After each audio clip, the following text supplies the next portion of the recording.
हाँ जी बच्चों, आज ਆਪਾਂ ਰੇ ਆਪਟਿਕਸ ਦਾ ਸੈਕਿੰਡ ਚੈਪਟਰ ਸ਼ੁਰੂ ਕਰਨ ਜਾ ਰਹੇ ਹਾਂ। That is refraction of light. ਇਸ ਤੋਂ ਪਹਿਲਾਂ ਆਪਾਂ ਰਿਫਲੈਕਸ਼ਨ ਆਫ ਲਾਈਟ ਪੜ੍ਹਿਆ, ਮਿਰਰ ਫਾਰਮੂਲਾ ਪੜ੍ਹਿਆ, ਬਹੁਤ ਇੰਪੋਰਟੈਂਟ ਸੀ ਮਿਰਰ ਫਾਰਮੂਲਾ, ਲੀਨੀਅਰ ਮੈਗਨੀਫਿਕੇਸ਼ਨ ਅਤੇ ਇਹਦੇ ਨਿਊਮੈਰੀਕਲਸ ਬਹੁਤ ਇੰਪੋਰਟੈਂਟ ਨੇ। ਅੱਜ ਆਪਾਂ ਕਰਨ ਜਾ ਰਹੇ ਹਾਂ ਰੀਫਰੈਕਸ਼ਨ of light.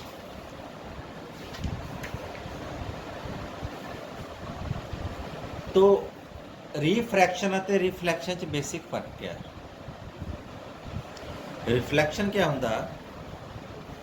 Suppose this is a media, reflection च लाइट आती है, टकराने तो बाद उस मीडियम च वापस चली जाती।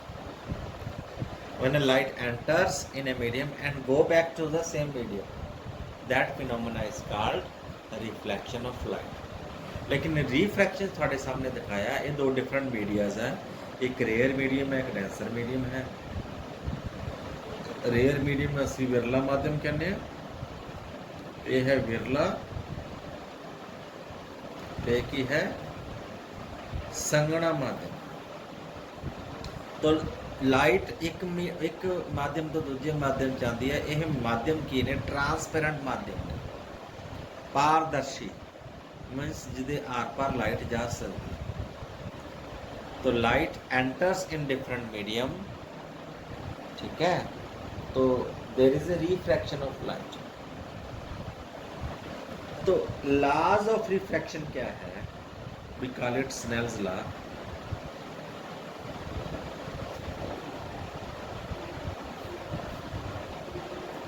की कहता लॉ कि when a light enters from rare medium to denser medium, it bends towards the normal. A normal happening, this one is normal. I is angle of incidence, R is angle of refraction. Snell law क्या कहता है? when light enters from rare medium to denser medium, it bends towards the normal. मैं ਜਦੋਂ ਪ੍ਰਕਾਸ਼ ਦੀ ਕਿਰਨ, ਆਪਾਤੀ ਕਿਰਨ ਵਿਰਲੇ ਮਾਧਿਅਮ ਤੋਂ ਸੰਘਣੇ ਮਾਧਿਅਮ 'ਚ ਜਾਂਦੀ ਹੈ ਤੇ ਨਾਰਮਲ ਵੱਲ ਝੁਕ ਜਾਂਦੀ ਹੈ, ਠੀਕ ਹੈ। ਇਸ ਦਾ ਉਲਟਾ, when a light moves from denser medium to rare medium, it bends away from the normal, ठीक है। ਜੇ ਇਹ ਡੈਂਸਰ ਤੋਂ ਰੇਅਰ 'ਚ ਜਾਏਗੀ ਤਾਂ ਨਾਰਮਲ ਤੋਂ ਉਲਟਾ, मतलब ਪਰੇ ਨੂੰ ਮੁੜ ਜਾਏ, ਓਕੇ। तो नॉर्मल वाल ਨੂੰ ਝੁਕਣ ਦਾ ਕਾਰਨ ਕੀ ਹੈ? Velocity.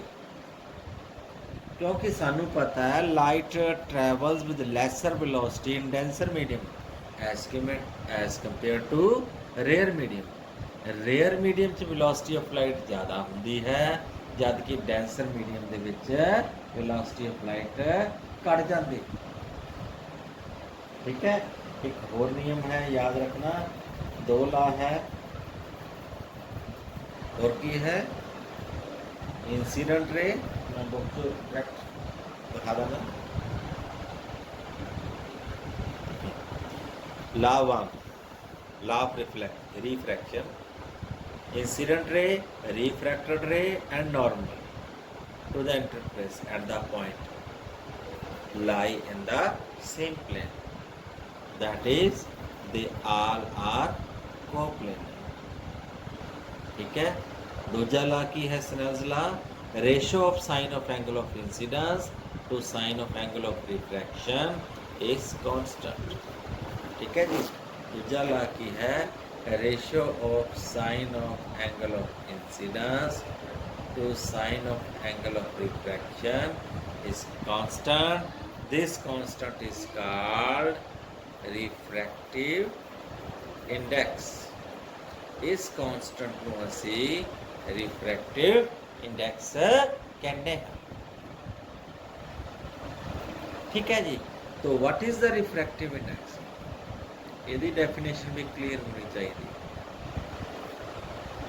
A refractive index of any medium. तो refractive index of any medium can be defined as a ratio of velocity of light in vacuum to the velocity of light in medium. तो ये definition refractive index दी है. That is velocity of light in vacuum to the velocity of light in medium. ठीक है जी. तो we know C is always greater than B, क्योंकि velocity of light in vacuum is always सब तो ਵੱਧ ਹੁੰਦੀ ਹੈ, that is 3 lakh kilometre per second. कोई भी बॉडी किते भी 3 लाख किलोमीटर प्रति सेकंड तो ਵੱਧ नहीं चल सकती. वैक्यूम तो विरला माध्यम तो है ही नहीं ना. वैक्यूम मीन्स खाली जगह, खला. तो ਉਹਦੇ ਚ वेलोसिटी 3 लाख किलोमीटर प्रति सेकंड है. तो that is why refractive index of any medium is always greater then 1. ਜਿਹੜਾ भी ट्रांसपेरेंट मीडियम है कोई भी, ਉਹਦਾ ਜਿਹੜਾ रिफ्रैक्टिव इंडेक्स है वो हमेशा ही 1 ਤੋਂ ਵੱਧ ਹੁੰਦਾ. देन एक कुछ टेबल है, मैं बुक से दिखाना डायरेक्ट. रिफ्रैक्टिव इंडेक्स से टेबल है. हाँ, थोड़े ध्यान च लिया दी. एयर ਦਾ रिफ्रैक्टिव इंडेक्स ਦਾ 1.003. 1 ਤੋਂ ਥੋੜਾ ਵੱਧ ਗਿਆ ਕਿਉਂਕਿ 에ਅਰ ਦੇ ਵਿੱਚ ਕੀ ਹੁੰਦਾ, ਕੁਝ ਵੈਕਿਊਮ ਨਹੀਂ ਨਾ ਹੈਗਾ. ਵੈਕਿਊਮ ਦਾ 1 ਹੈ, 에ਅਰ ਹੈ. 에ਅਰ ਦੇ ਵਿੱਚ ਲਾਈਟ ਥੋੜੀ ਜਿਹੀ ਘਟ ਜਾਏਗੀ ਕਿਉਂਕਿ ਉਹਦਾ 에ਅਰ ਦੇ ਮਾਲੀਕਿਊਲਸ ਇੰਟਰੈਕਸ਼ਨ ਹੈ. ਹਾਈਡਰੋਜਨ ਦਾ 1.00013, ਕਾਰਬਨ ਡਾਈਆਕਸਾਈਡ ਦਾ 1.00045, ਕੀਰੋਸਿਨ ਦਾ 1.45 ਹੈ. ਕੀਰੋਸਿਨ, ਕਾਰਬਨ ਟੈਟਰਾਕਲੋਰਾਈਡ ਦਾ 1.46, ਗਲਿਸਰੀਨ ਦਾ 1.47, ਬੈਂਜ਼ੀਨ ਦਾ 1.5, ਕੱਚ ਗਲਾਸ 1.5. याद रखने की लोड़ नहीं है. वैसे थानू दस्सिया कि different materials have different refractive index. Okay okay, वापिस आने अपने टॉपिक.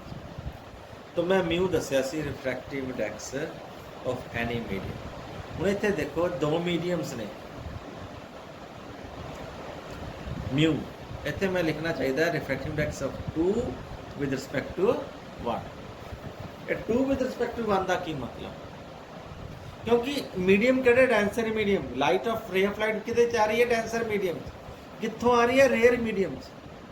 तो इसलिए इस रिफ्रैक्टिव डेंसर मीडियम का रिफ्रैक्टिव इंडेक्स μ2 लिख सकता, रेयर मीडियम का रिफ्रैक्टिव इंडेक्स μ2 लिख सकता, μ1 μ2 विद रिस्पेक्ट टू 1 लिख सकता, μ2 अपॉन μ1. तो जरूरी नहीं है ना रेयर मीडियम वैक्यूम ही होवे.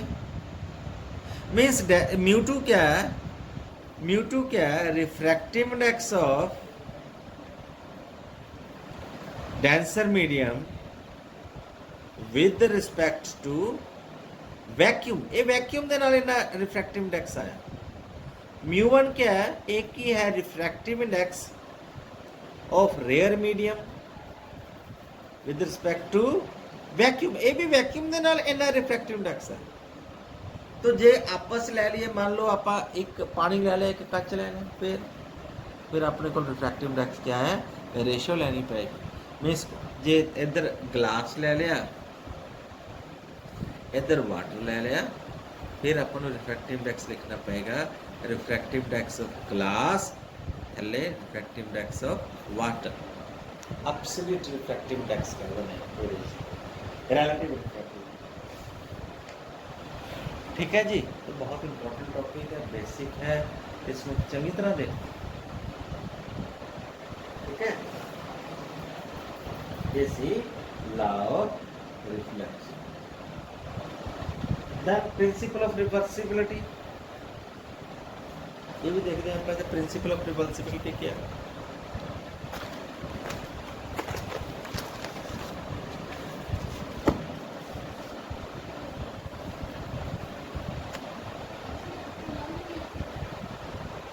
principle of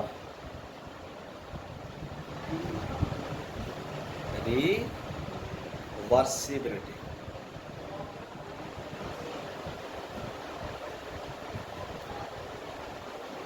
Of light. ਇਹਦੇ ਚ ਕੀ ਹੈ, ਸਪੋਜ਼ ਆਪਣੇ ਕੋਲ ਇਹ ਲਾਈਟ ਹੈ,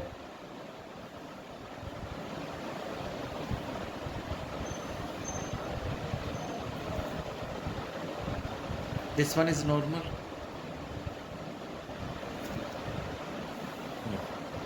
लाइट गई रेयर मीडियम तो डेंसर मीडियम, लेकिन रस्ते की रखा प्लेन मिरर। प्लेन मिरर क्या करेगा? लाइट को रिफ्लेक्ट बैक कर देगा। ठीक है, this is angle of incidence, this is angle of refraction. ऊपर क्या है? एयर, थले किया suppose water. This is mirror, M, M stands for mirror. ना सब तो पहला दिस इज रिफ्रैक्टिव इंडेक्स, मैं लिख सकता μ1, दिस इज μ2। तो जो रेयर मीडियम तो डेंसर मीडियम से जा रहा है, मैं लिख सकता refractive index of 2 with respect to 1, that is sine of angle of incidence upon sine of angle of refraction. क्यों? That is all according to Snell's law, जड़ा आपां हुणे पढ़िया। ठीक है ना।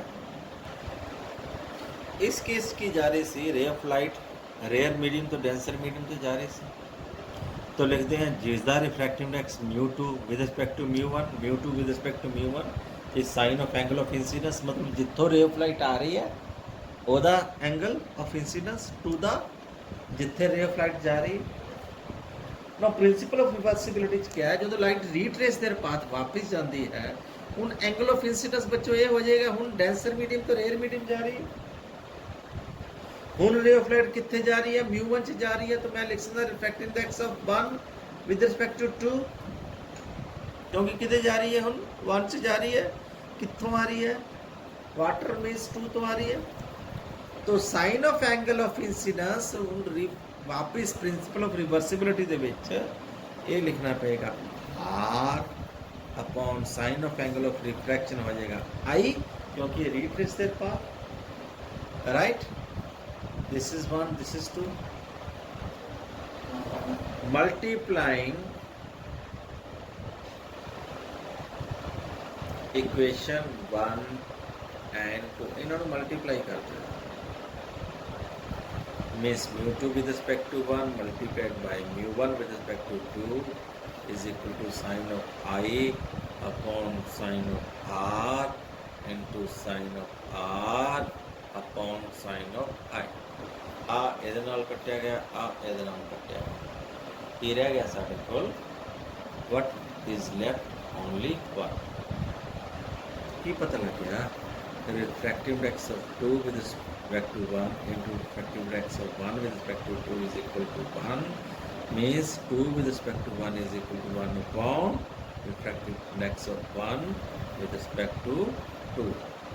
this is called principle of reversibility. तो होना ही है, तो जे टू विद रिस्पेक्ट टू 1 लिख सकते आप μ2 अपॉन μ1, राइट। तो refractive index of 1 with respect to 2 क्या लिखांगे? μ1 अपॉन μ2। तो जे इन्होंने मल्टीप्लाई करांगे दोनों तो 1 ही आ जाना। ठीक है ना बच्चों? ओके, आई थिंक बहुत है ना आज वास्ते। Thank you, have a nice day.